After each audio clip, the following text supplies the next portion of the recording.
If you've already built an Airtable sync connecting separate Airtable bases to one another, well, you've most likely run into this problem. Everything is working perfectly, then someone adds a few new fields to the source table.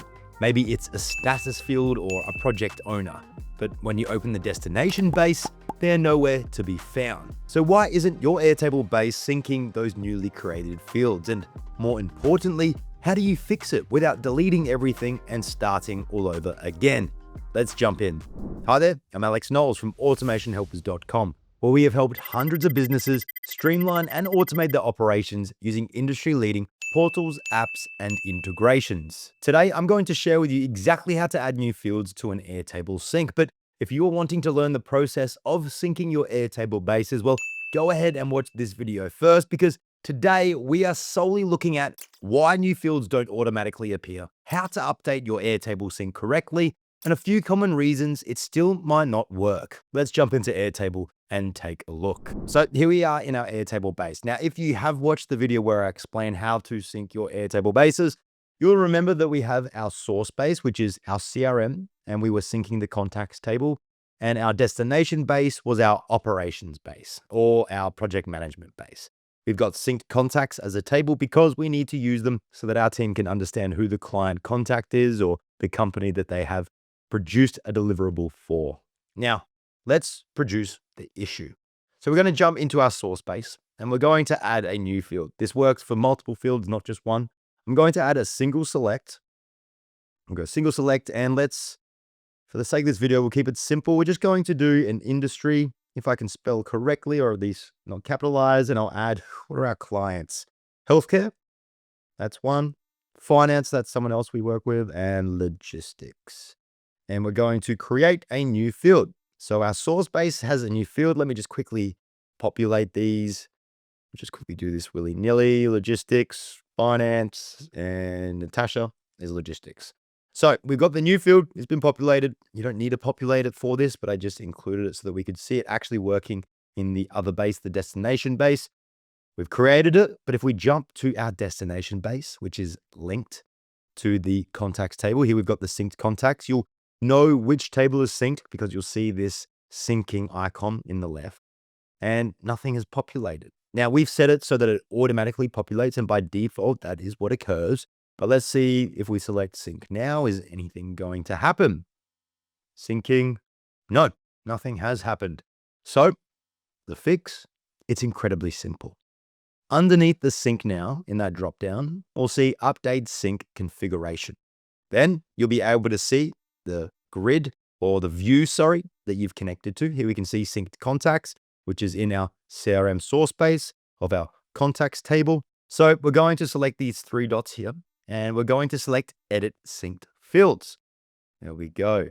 Now we've got all fields here selected, but specific fields, hang on a second. We notice that there are only 3 fields. Why is that? Well, if we jump into our source base, let me just quickly jump back so I can show you. Boom. And we'll select update. So remember, this is synced contacts. If we jump into our source base, here we can see that we've got much more information, much more fields, but we've selected synced contacts as the view. That's the view that we're bringing through.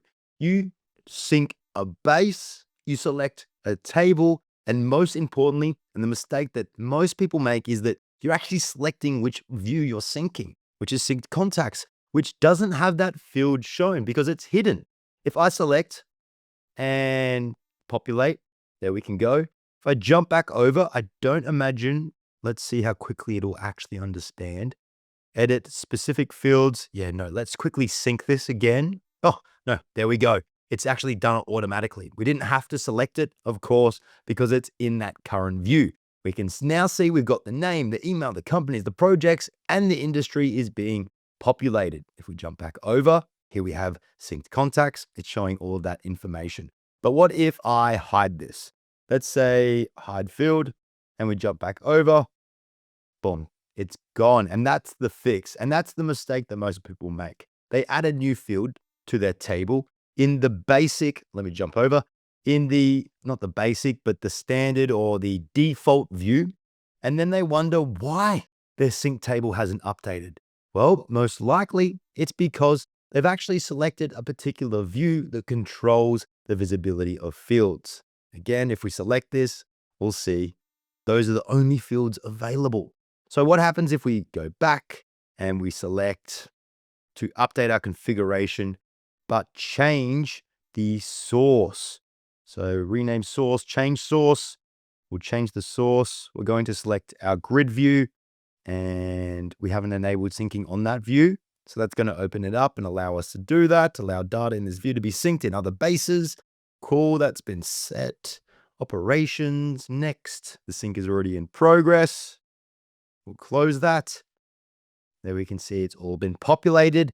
And if at any time we can go back, update sync configuration, we'll select that, edit synced fields. Rather than all fields, we'll select specific. We don't want them to see phone, status, last contacted, next follow-up, companies, deals, activities, but we do want them to see industry. I mentioned this in the video that the best practice is to create a view for that syncing, because not only do you have the best understanding of what fields you're actually exposing, but your team, if they have access to this, they can't actually jump in and update the sync configuration to bring more fields in.